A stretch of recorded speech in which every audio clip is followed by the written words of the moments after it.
Truth is not always sweet. Truth does not always satisfy you. Truth does not always make you happy. So because it doesn't sit well with you, does not make it to be false. So any lady you see, you just rape. If it doesn't, and the funny enough, the federal government, I think I didn't see any tweet or any address on it by the federal government or by. So very soon, raping will become. We are normalizing, just scrolling, going through everything is content. So there are times we don't take certain news that should be very serious. For instance, the kidnapping of These children. Many people don't even really, it has not sat in many people's mindset because we are just so used to content. Every primary school and secondary school, nursery school teachers should be on strike. Yeah. Should be on strike. Yes. Because 46 children were kidnapped and schools are not on strike. Started from the well-known that had money. Yes. They now realize that okay, they come down to the middle class, the family will rally round to ensure that from selling things they must provide money. They went there. It was normalized. Now, children, as smart 2, 3, 6, 7, 8, 11 are now being kidnapped. Our minds are just getting used to it. That's it. We are just adapting every day, and simply because we, to an extent, it looks like we have little to no solution to provide, and because of that fact, we are now adapting to it. A time will come that you cannot walk freely, even in the city of Abuja. Some people will tell you that that's how I am. Certain character and traits that are not accepted should not be accepted. But they say no, that's how I am. So you have to accept me. The statement, you have to accept me just as I am. If you love me, you take me just as I am. And someone who loves you should tell you the truth. Someone who loves you should see that you are able to change that character to something preferable. My dear, nobody came from heaven with a specific character. Every character trait that everybody is exhibiting right now, you learned it from somewhere. Family, environment, peer group, or everything, and you can unlearn it. If you could learn it, it means you can learn something new. Something better, something new. Good day. I am Solomon Faye. And I'm Emmanuel Obekra. Welcome to IDAS training. This is episode 2, and we are so excited to bring the discussion we're going to be having today. We're going to be looking at how we allow things that should not be allowed, things that should confront, we normalize them, right? And how the effect of that attitude to life, right? So, just a little touch on what we are about to before we go deep into the matter. Okay, so I love this topic so well because we are addressing and trying to reshape the mind of our audience regarding what should be confronted and what should be normalized. So that's exactly what we're dealing with today. So there are many areas we can look at, right? Exactly. Because in this time, there are so many things that become normal that were not normal previously. Whether it's social media, when you look at the African context too, when you look at respect, the idea of respect, how elders should have related with the younger people, how younger people have related with themselves, certain things that are now normal. I remember the slang in 2020 during the coronavirus period, the new normal. Yeah, so there are so many things that become normal now that were not what it used to be. And I think to a large extent, because of that attitude, a lot of things have changed some for good, but a lot for bad. What do you think? I strongly feel a lot for bad. I think the change has affected us more than the good it has done. And this is the reason why I said so. For humans, the ability to adapt is so easy for us. We adapt because especially in Nigeria, we adapt so well because of how our configuration is for humans. And if you look at the system of Nigeria and how bad the system has failed us, if you don't adapt, sometimes you just kill yourself with high blood pressure and the circumstances that happens in Nigeria. So adapting has become so normal. It was an escape route at first, and now it is no longer an escape route. It is now a way of life. We now adapt, and the annoying part, or the annoying part of the whole issue now is that we are now adapting from what was good to now what is bad. And now the bad now, because that's been on our face for so long, it is now becoming the new norm. So for me, I think it is doing us more harm than good. I mean, you see, like you said, well, it has become so now children are born into a normal thing now that was not right before. And just, for instance, if you take Africa or Nigeria, especially our currency, how devalued it has become, it's now normal. Not normal. Some people might never even believe that we can. You know, there are sometimes they'll tell you the naira and the dollar were equal at something. You can't even believe that. You can't even believe it. How? How? Without the current exchange rate, how? You will never believe that there was a time when naira was higher than dollar. You will, because of it has become just kind of normal. Talk more of infrastructure as a country, and even not just the country, the continent in general. So I think, to a large extent, it has done experience it on the bad side than the good side. So, and this even, can we talk a little bit about social media? How do you think it's influencing? Because sometimes you watch TikTok, you see how people want to do content, and they do things that socially should not be acceptable, but they are just trying to make fun, right? See someone coming out maybe from a bush area and just wants to scare someone. What if the person has a heart attack or something? You see, social media, because of the monetization attached to it, it is now used for whatever they are using it for. And sometimes social media has, whether we like it or not, the level of influence social media has on this generation is massive. It's too much. And instead of projecting the right culture or the right way of life, in pursuit of money, in pursuit of fame, they project what people want to see. Remember, I said humans can adapt, and because of our ability to adapt, we adapted into a system that is not true. It is now force, and that system is what is now gaining influence and fame. And in pursuit of money, almost every content creator right now is applying that route in pursuit of money. And because of how accepted the social media world is now, as long as it's on the social media, is right. As long as an influencer is saying it, is right. As long as someone who has money is saying it, is right. And honestly speaking, because you have money, because you feel something is right, does not make it right. So the social media is playing so much role in taking away the truth with what is false. And because it is now showing on our face on a constant basis, on Facebook is there, on YouTube is there, on virtually every platform is there, it now looks like it is normal.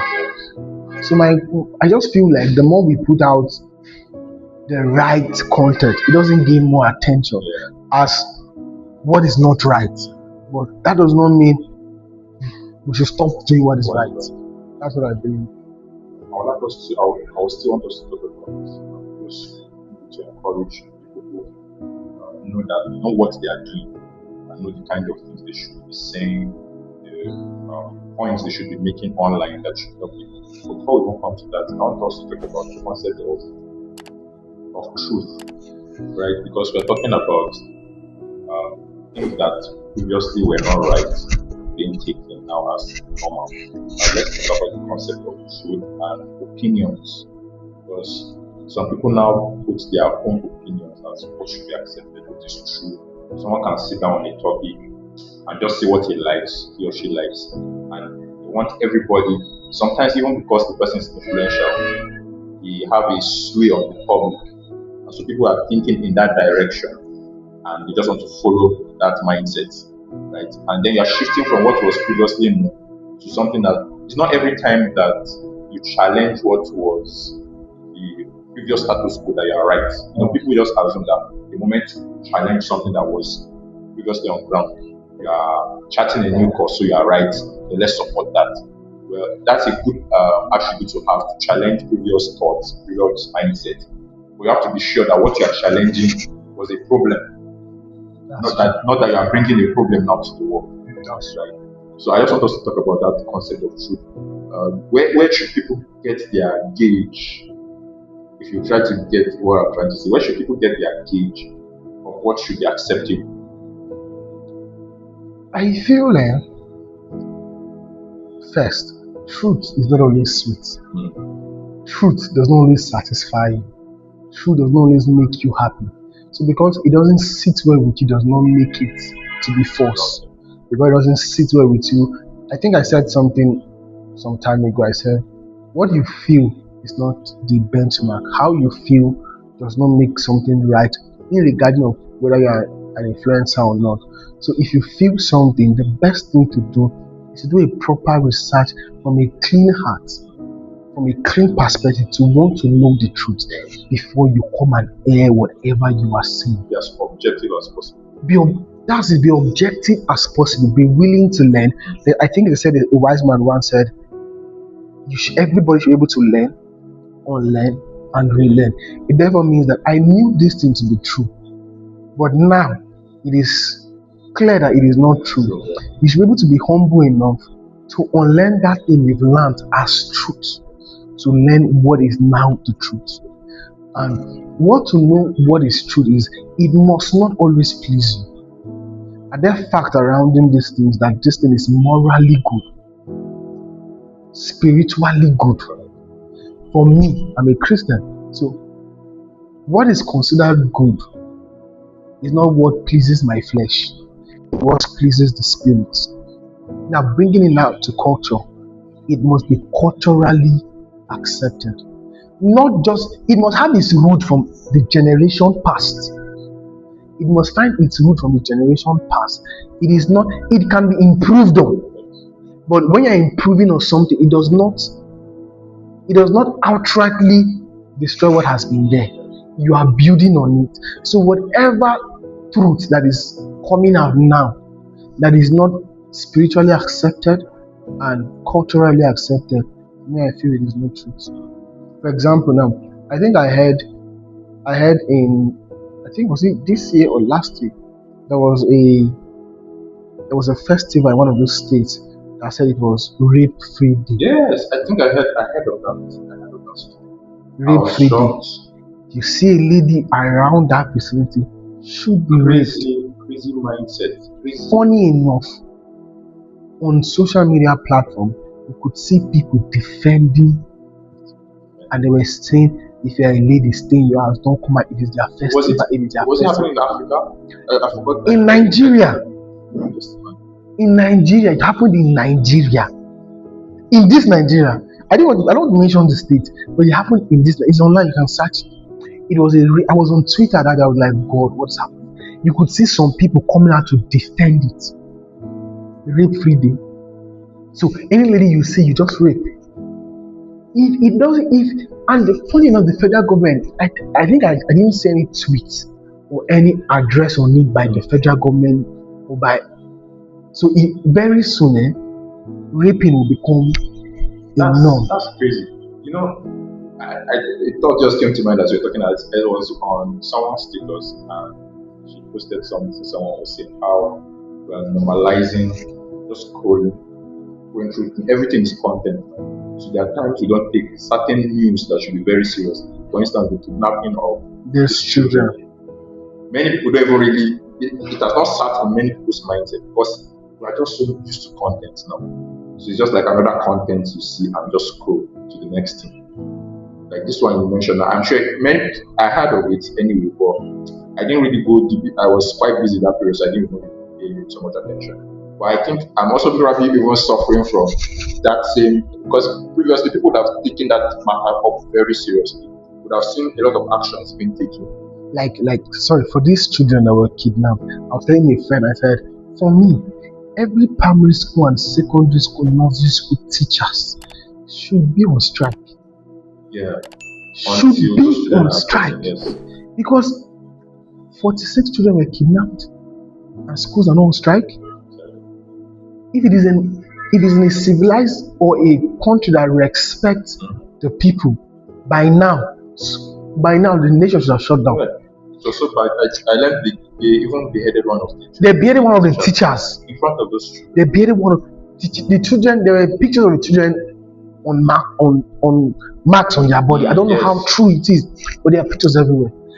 I was telling a friend that for me, by now, primary school, the only thing that should be happening now is WAEC. Simply because WAEC is West Africa. It is not just Nigeria.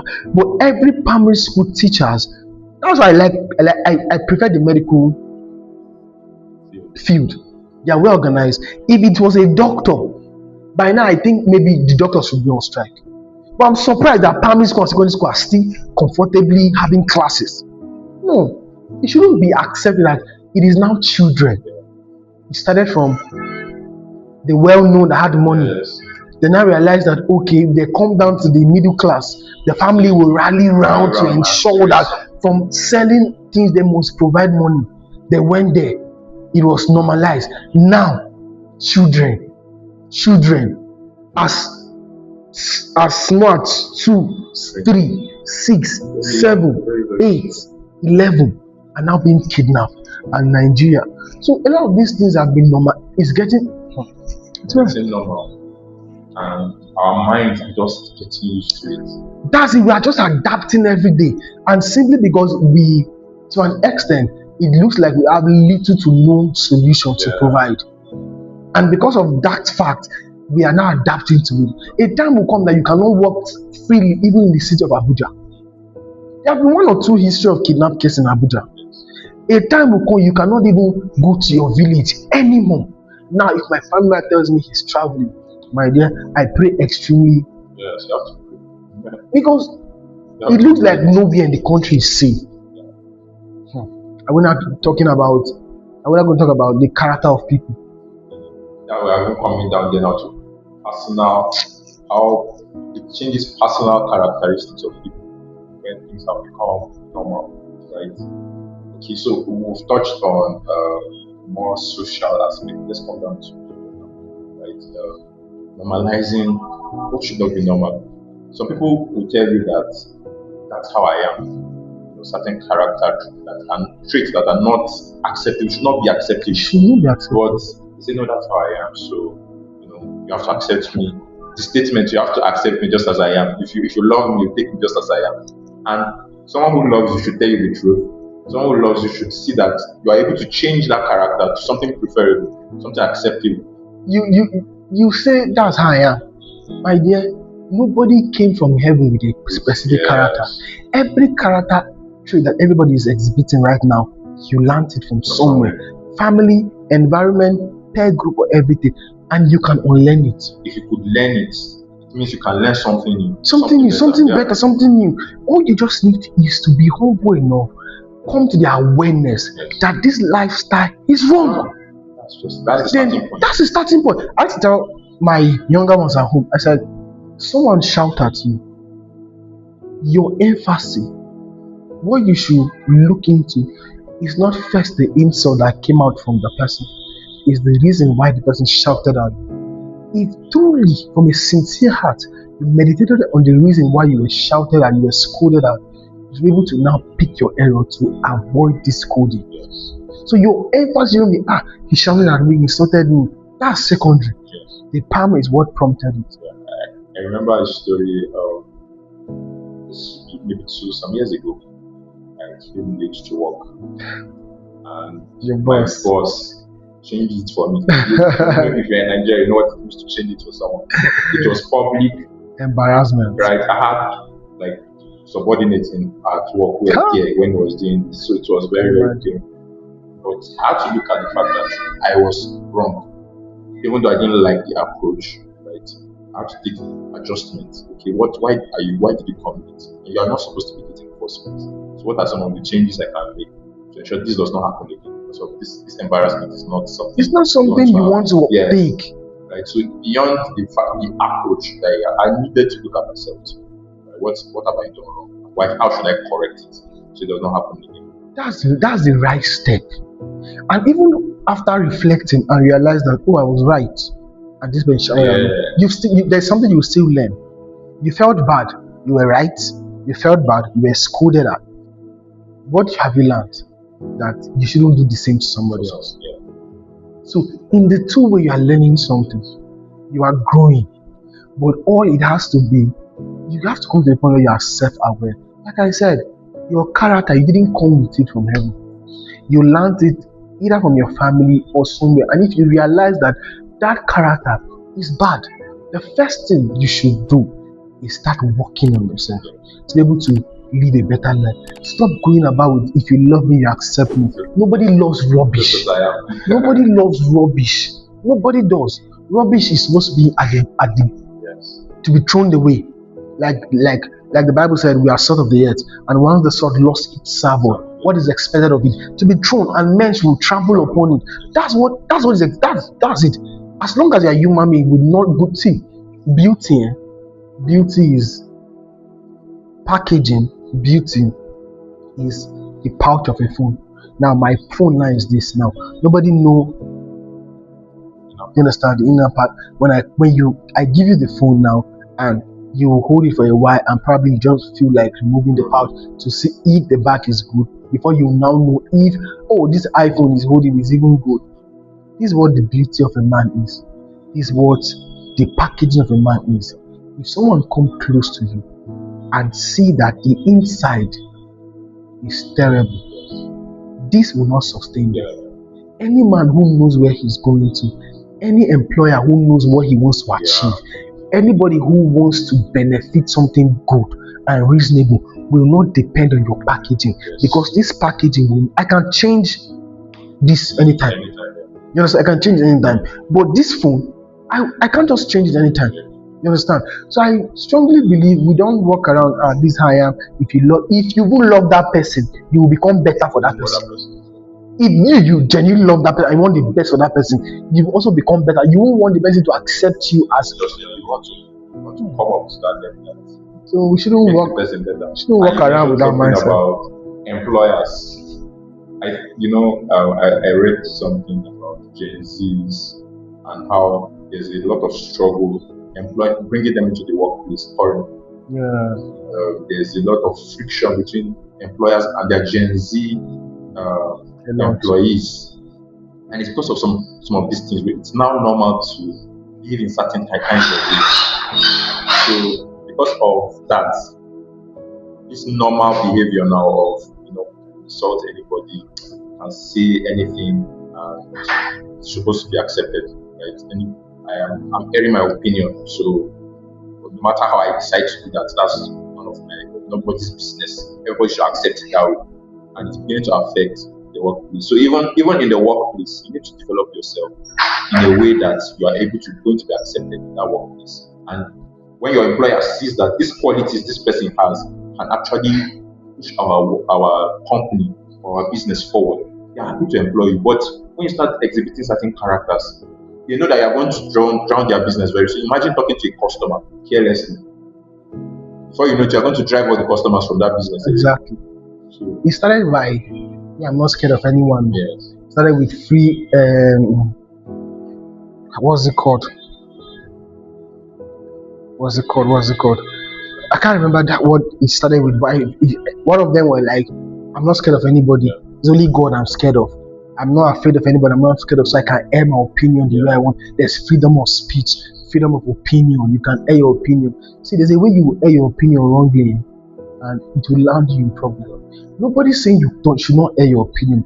There are approaches in which you can bring your opinion to the table and will be accepted. You can bring a good opinion to the table, but your manner of approach will ensure that it was not accepted. So you don't walk around say I don't fear anybody I respect. My dear, fear is respect. Fear is respect. Fear is not to tremble. The fear that provide you respect is not to tremble. But if you fear someone, you will respect the person also. So you don't walk about say, I'm not scared of anybody. I can say anything I want to say. My dear, you will keep saying anything you want to say, and you will keep remaining where you are. You will keep remaining where you are. And that's not to say that, because we have to say it in a way that people don't miss it, because sometimes people like to take things out of context. When they know this is what you are actually trying to say, but you will now want to just take it out of context. It's not to say that sometimes you cannot. I think one of the things Gen Zs really enjoyed is that they were able to, because of the character, this is just the bad side of it. They were able to challenge, they have been able to challenge so many mindsets that previously just took as normal, but now we are correcting some of those things, right? But we also have to know that that approach you should know what you are attacking. Exactly. Right? You should know what you are attacking, and if what you are attacking does not even need to be attacked in the first place, or you are the one in the wrong, but you are still trying to use that approach, you are putting yourself in peril, you are putting yourself in harm's way. Exactly. Even that's why I said there's a manner in which you can bring correction to an elder. You can bring correction to a peer group. You can bring correction to even someone younger than you that will aim you more respect. You don't just say, okay, because this, you can know something to be right, but the way you bring it matters. So honestly, there's a lot of what about how about children are being raised now? There was a young lady, I won't really say where, because probably that's close to me. Young, maybe 6 to 7 years, and I was always playing with the elder one. So I was like, I can play with this one. Now I was playing with her, and I started playing with her. There was a day I was on the street. She came to me, kicked me, and did me. I looked at the child, looked at the mother. The mother was just laughing. What? Did like this? When I told her, Kai, stop that, she did it again. Her younger sister told her to stop that. All this time, her mother had not said anything. The mother was laughing, busy laughing. See, we don't know that children pick their habits from that age. You don't say she's still a child. That's the time to spank the hand. That's the time to spank the mouth. Because that's where habits are formed. That's it. My cousins, when they were young, they just finished watching wrestling, prayed and went to bed. The next thing the parent heard was shout from their room. The elder brother has practiced what he watched on his younger brother. They slept in the hospital for days because he gave him serious. Probably better than the wrestler. Better than the wrestler. So we don't, because the phone now is not rampant. The child is crying. The only way to stop your child from crying is to give him phone. At that age, when there was no phone, you were crying. What did your mom give you? The screen is now everywhere. So children at very tender age are now so conversant with the screen. I was in a conference. It was for parents and children teachers. So this was one of the topics, screen time. And parents had different opinions on screen time. Some parents would say, I don't allow my children to have access to screen time until probably weekends. Some would say, until we just pick a particular time that we say, okay, this is the only day in the week you can watch. Exactly. Then every other day. Then some will say, no, because of the change in environment, advancing technology, and all that, you have to give your children an opportunity to see what's happening in the world. And so different mindsets about raising. But the truth is, you have to be very vigilant about how your children regulate what they watch. Yes. And even as the technology is increasing and everything, they can't be sitting and looking at the screen from morning till night simply because the technology is.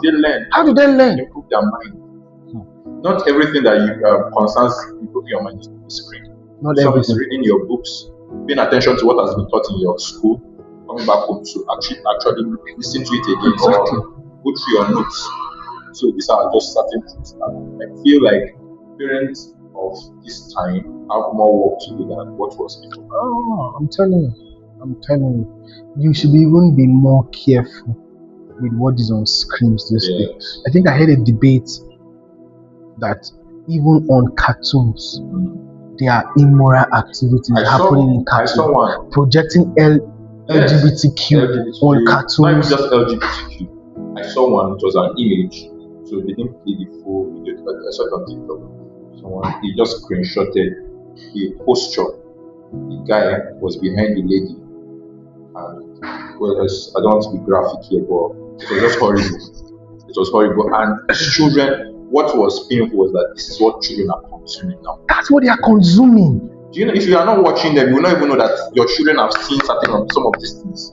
You think your child does not know much. Does not know until you might not even know up to what he knows. God should not allow you catch them in a odd position. It's just crazy nowadays. So that's why when we started, I said I think it's one of the discussions people should be having now. How we are normalizing what should not be. What shouldn't. It's very, very important. So okay, yeah, there was something I want us to say this before we round up. People who have something to say, people who have worked on themselves so much, and you see the tendency of people who actually have something to say to keep quiet.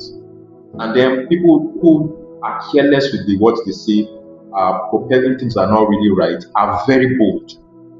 So this is just an encouragement to people who are investing in themselves to grow, right? People who are investing in themselves to become better versions of themselves, to also take the opportunity or take the steps to come to the online space to make certain kinds of, contributions to help others, right? You are also contributing. Once you are putting your content out there, you are trying to sanitize that social media space too, right? Make it a conscious effort. You might not get the views at the beginning, you might not get the likes, and that's what discourages many people at times. Right? So you might not get all that in the beginning, but consistent. So I think it has been a beautiful conversation. Personally, I've enjoyed it and learned from it myself. Please keep following us. This episode 2 definitely will be dropping more episodes. Please subscribe to the channel, like this post to make the algorithm push out more to see what we've done here. And please comment what did you learn from what we discussed. And if you have a contribution to comment, just see what you've said. And then if you want us to make posts on certain forms of discussion that you think should be addressed, also please drop it in the comments. Watching out for that. Thank you so much for being part of our podcast. Thank you so much. So this is Leaders in Training, and God bless you.